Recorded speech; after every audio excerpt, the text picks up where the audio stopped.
O, sino ngayon ang weak leader? Partida pa yan, ha? Partida pa yan. Wala pang gera niyan.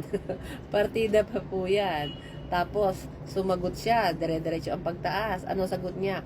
Kahit ipako niyo daw siya sa krus, wala daw siyang magagawa. At i-expect na daw natin na mas tataas pa yan.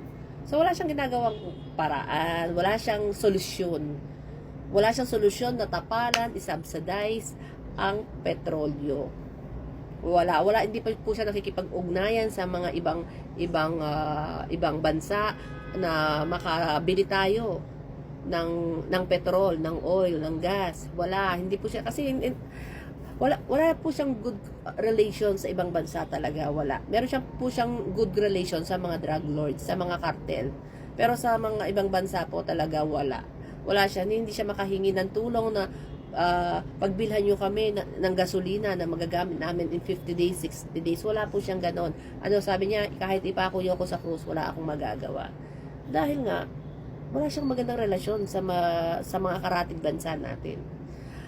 Meron siyang relasyon kina Michael Yang, Peter Lim, Alan Lim, yung mga drug lords na yan.